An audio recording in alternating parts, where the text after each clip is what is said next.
Deaths of Kris Kremers and Lisanne Froon.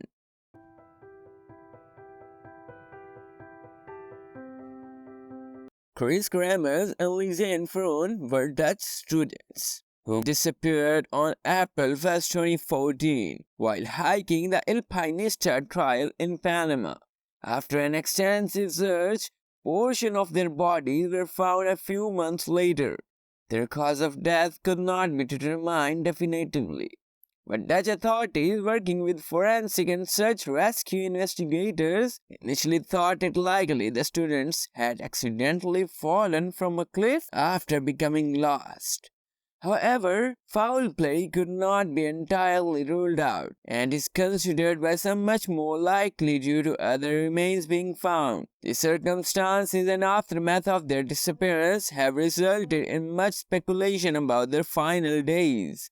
Panamanian authorities came under fire for allegedly mishandling the disappearance and aftermath. Further investigation into the case in 2017 raised questions about the initial investigation as well as a possible link to murders in the area. Although many theories have been presented as to what happened to Kremers and Froon, no official cause of death has been ruled. Kris Kremers and Lisanne Froon both grew up in Amersfoort, Utrecht in the Netherlands. Kremers was described as an open, creative and responsible individual, while Froon was described as aspiring, optimistic, intelligent and passionate volleyball player. Kremers had just completed her studies in cultural social education, specializing in art education at the University of Utrecht.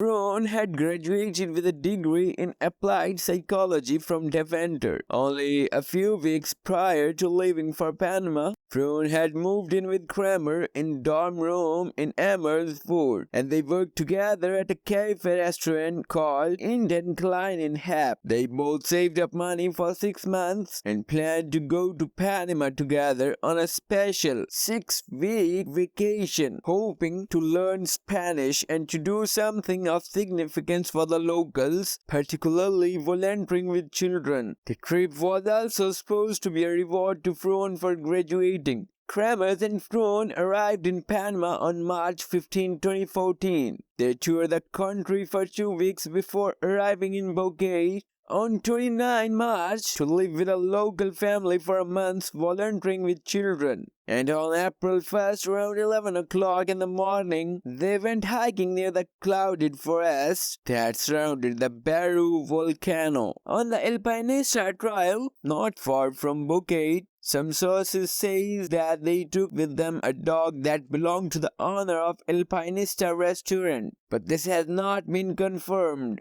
The women wrote on Facebook that they intended to walk around Bocas, and it was reported that they had been seen having brunch with 2 young Dutchmen before embarking on the trail. Some sources claim that the owner of the restaurant became alarmed when their dog returned home that night without Kremers and Froon. After that, Froon's parents stopped receiving text messages which both women had been sending to their parents and families daily. On the morning of April 2nd, the women missed an appointment with a local guide. On April 6th, their parents arrived in Panama along with the police, dog units, and detectives from Netherlands to conduct a full-scale search of the forest for 10 days. The parents offered $30,000 reward for any information leading to whereabouts of Kremers and Froon.